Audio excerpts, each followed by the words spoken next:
The Cuban Missile Crisis was the closest the world has ever come to nuclear apocalypse. An ever-escalating arms race had led to the deployment of Soviet missiles in Cuba, which were now prepped and ready to fire on Washington, New York, and almost the entire eastern seaboard.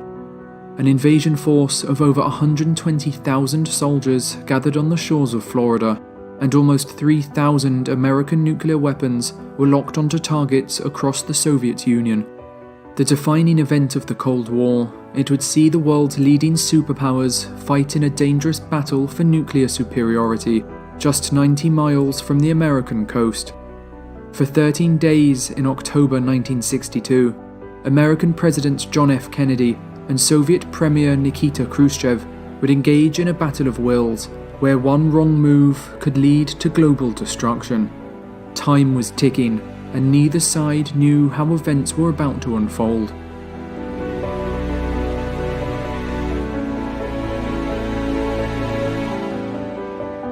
By 1962, Cold War tensions were at an all-time high, with disputes won by the side with the biggest nuclear arsenal. The United States had maintained a significant lead in the arms race since the conflict began, and had already installed Jupiter nuclear missiles in Italy and Turkey, all of which were aimed at the Soviet Union. With this advantage, the United States were quickly able to gain the upper hand in any Cold War confrontation, with the Soviet leader Nikita Khrushchev relying on threats and bluffs to maintain the illusion of control. Things would change in 1959, when communist revolutionary Fidel Castro managed to gain power in Cuba.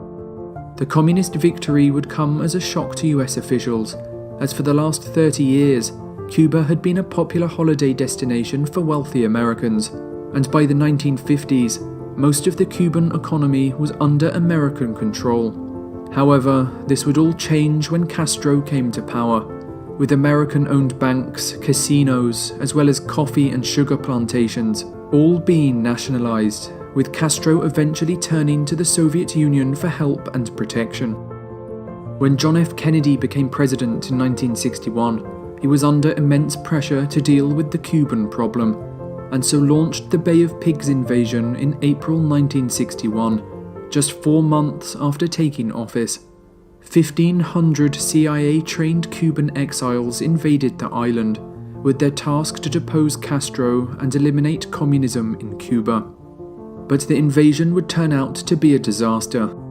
The exiles found very little support amongst the Cuban people, and were quickly trapped by Castro's forces. Wanting to hide American involvement, Kennedy refused to sanction US air support, leading to the invaders surrendering after just 3 days. It was an embarrassing start to Kennedy's presidency.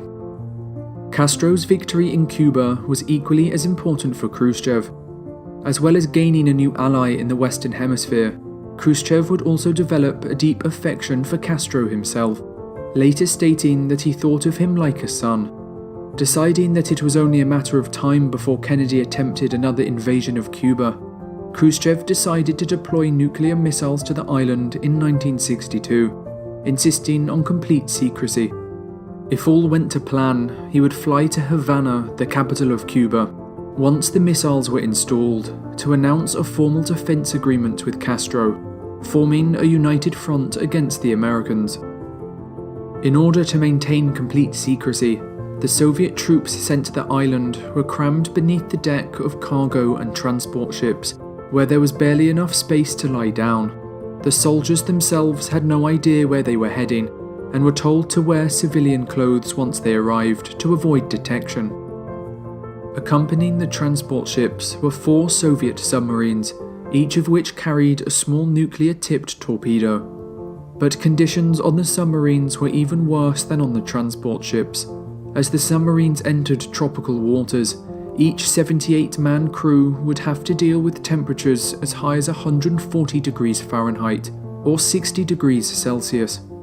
The crews suffered from extreme dehydration and nausea, made worse by the dangerously high levels of carbon dioxide and the constant smell of diesel.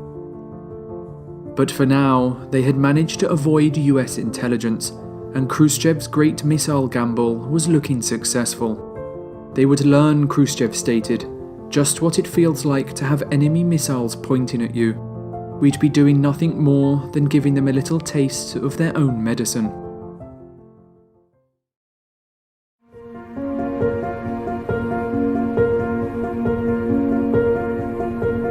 It would take over a month for American U-2 spy planes to first spot the missiles. On October 16th, the CIA would present Kennedy with a series of photographs of the unfinished missile sites, with important elements labelled for easy identification.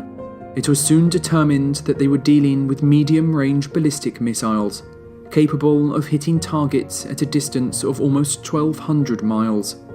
Launched from Cuba, they would be capable of delivering a nuclear strike on Florida, New York, and even the nation's capital, Washington, D.C., in just 13 minutes, causing millions of civilian casualties. To help guide him through the crisis, Kennedy would set up XCOM, a group of his most influential and trusted advisors. As the group debated, it soon became clear that Kennedy had two options open to him. He could either set up a naval blockade around Cuba to prevent further Soviet shipments from arriving, or he could use airstrikes to take out the missile sites before they could be completed. After days of debate, Kennedy would decide that the blockade was the better option. It was far less likely to provoke a conflict and would open the way for negotiation. On October 22nd, over 100 million Americans would tune into the television and watch Kennedy announce the discovery of the missiles and his plans to implement a naval blockade of Cuba.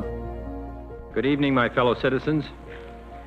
This government, as promised, has maintained the closest surveillance of the Soviet military buildup on the island of Cuba. Within the past week, unmistakable evidence has established the fact that a series of offensive missile sites is now in preparation on that imprisoned island. It shall be the policy of this nation to regard any nuclear missile launched from Cuba against any nation in the Western Hemisphere as an attack by the Soviet Union on the United States, requiring a full retaliatory response upon the Soviet Union. Almost 5,000 miles across the world, Khrushchev was deciding how to respond to Kennedy's announcement. He was glad that the president had shown restraint and had decided not to invade. The Soviet soldiers stationed in Cuba were equipped with short-range nuclear missiles to use in the event of a US invasion. If Kennedy had decided to invade, a full-scale nuclear war would have almost certainly followed. With Kennedy implementing a naval blockade of Cuba, Khrushchev now had to decide what to do with the Soviet ships still at sea. While almost all of the first shipments had arrived in Cuba, a more powerful group of intermediate-range missiles was still halfway across the Atlantic.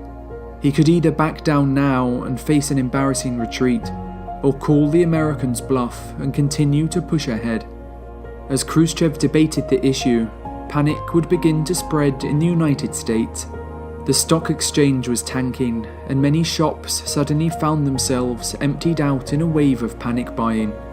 People could only sit at home and watch as news came in of Soviet ships creeping closer and closer to the blockade.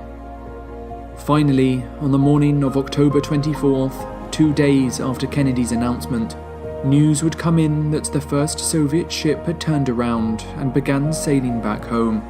Kennedy's gamble had paid off. There would be no more Soviet missiles arriving in Cuba. Upon hearing the news, Secretary of State Dean Rusk would famously state, "We're eyeball to eyeball, and I think the other fellow just blinked."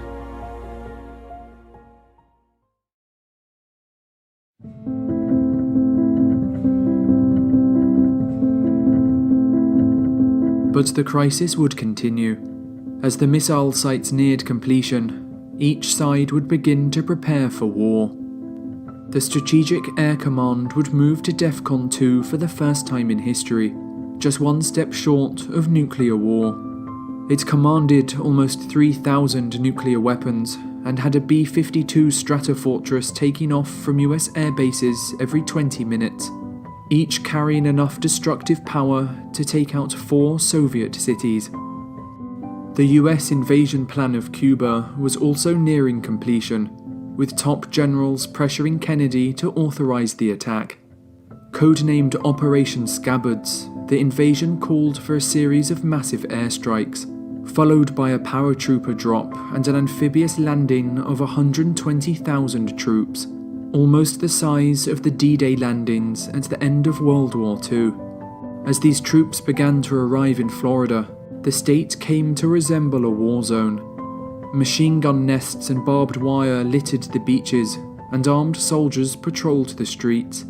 The Casa Marina Hotel was turned into an army headquarters, and the CIA set up safe houses in the surrounding area, where Cuban exiles were prepared to be used as an infiltration force. War was fast approaching, but on the evening of October 26th, the first signs of a diplomatic solution would appear.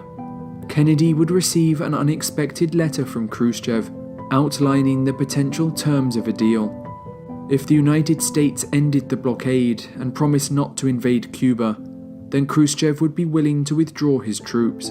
But the members of ExComm were skeptical. Many were keen to invade, while others were unwilling to accept any compromise that could be seen as a sign of weakness.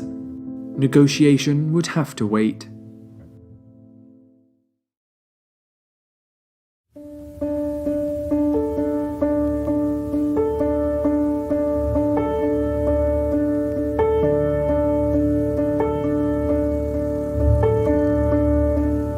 The crisis would come to a head on October 27, 1962, a day that would come to be known as Black Saturday.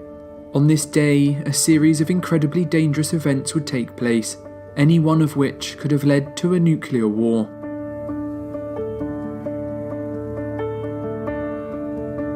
The day would begin with Castro composing a letter to Khrushchev, urging him to consider a nuclear first strike against the United States. He had become utterly convinced that an American invasion was imminent and wanted his Soviet allies to deliver the first blow.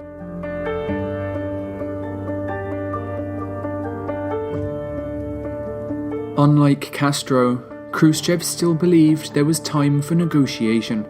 He would send a second proposal to Kennedy, this time specifying what he would accept in a deal. Khrushchev agreed to remove his missiles from Cuba if Kennedy would do the same with the American Jupiter missiles in Turkey. Wanting to bypass the slow diplomatic process, Khrushchev would instead broadcast his message over Radio Moscow for the world to hear. When Kennedy heard the proposal, he knew it was a fair deal. The Jupiter missiles were secretly considered obsolete, with Secretary of Defense Robert McNamara describing them as a pile of junk. Yet there was significant resistance within ExComm. The Turkish government was opposed to the deal, and it was argued that trading away the missiles would significantly weaken the power of NATO and lead to further demands from Khrushchev. If Kennedy wanted to accept the deal, he would have to stand alone against his advisors.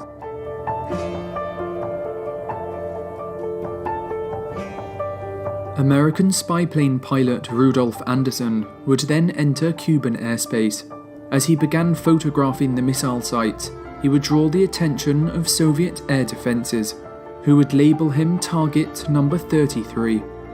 The Soviet forces had been in a state of high alert for a number of days, being convinced by Castro that an American invasion was imminent. Anderson's plane was particularly troubling, as it had flown over the missile site targeting Guantanamo Bay. If allowed to leave, the Americans would have in-depth knowledge of Soviet positions, paving the way for targeted airstrikes. Deciding it was too dangerous to let the spy plane escape, the order was dispatched to destroy target number 33. 2 missiles were fired, with Anderson being killed upon impact. The crisis had claimed its first casualty.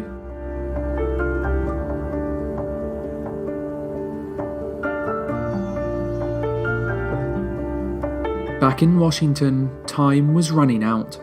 The military were calling for massive airstrikes against Cuba by Monday morning at the latest, and news was starting to come in that Anderson's plane had been shot down. At this crucial moment, Kennedy would turn to the one person he could truly trust, his brother, Attorney General Bobby Kennedy. With the help of presidential speechwriter Ted Sorensen, Bobby would draft a reply to Khrushchev that attempted to merge all the different ideas ExComm had. In exchange for the removal of the missiles, the United States would be willing to make a pledge not to invade Cuba.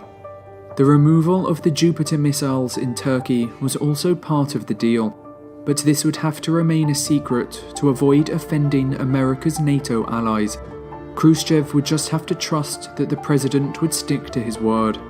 This was Kennedy's last hope. If the deal was rejected, he would have no choice but to go to war.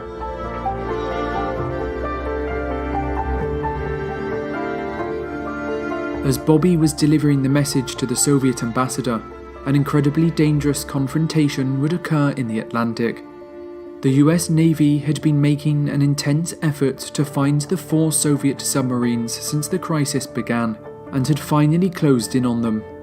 They planned to use signalling depth charges to drive the submarines to the surface, whose harmless explosions would act as a warning. The Soviet submarine B-59 had been chased by US forces for the last 2 days, with the already unbearable conditions on board having gotten worse. The ventilation system had shut down, with temperatures rising to unbearable heights, and high levels of carbon dioxide causing many officers to faint while on duty. The disoriented crew would be shaken by wave after wave of deafening explosions as US ships began dropping signalling depth charges directly on top of them. The submarine's crew had been unable to contact Moscow for over 24 hours, and as far as they were aware, World War III could have broken out while they were under the waves. Tired and exhausted, the submarine's captain would order nuclear torpedoes to be launched, believing that war had already begun. But the decision required the approval of all onboard officers. One of the officers, Vasily Arkhipov, refused to go through with the launch, single-handedly preventing the outbreak of nuclear war.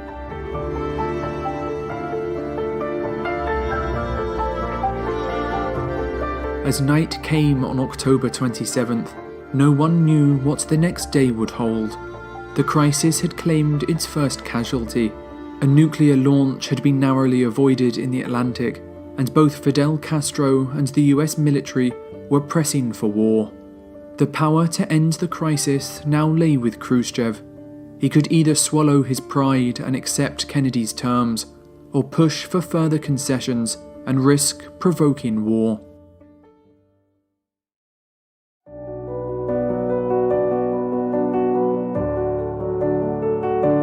But Khrushchev had decided long ago that he would have to retreat. As Kennedy's message came in, promising to remove the Jupiter missiles, Khrushchev finally had terms he could work with, and that morning he would broadcast his acceptance of the deal on Radio Moscow, bringing an end to the crisis. The Soviet forces in Cuba were ordered to dismantle the missiles and return them home, with the last leaving the island 2 weeks later. The blockade was formally ended on November 20th, with the Jupiter missiles, as promised, being discreetly dismantled 5 months later. While Kennedy and Khrushchev were both relieved, others were less happy. Castro was furious that a deal had taken place behind his back and would begin to doubt the resolve of his Soviet allies. The US military, who had been pushing for an invasion since the crisis began, were also critical of the deal, with General Curtis LeMay describing the deal as the greatest defeat in American history. The Cuban Missile Crisis would have a significant effect on the Cold War. Having come so close to nuclear apocalypse, both superpowers would take steps to ensure that a similar crisis could never happen. Communication had been particularly poor during the crisis, with Khrushchev's first letter taking almost 12 hours to reach the president. A hotline would soon be installed between the White House and the Kremlin to ensure good communication if another crisis occurred. Never again would the most powerful leaders in the world have to communicate through the sole use of handwritten letters and radio broadcasts.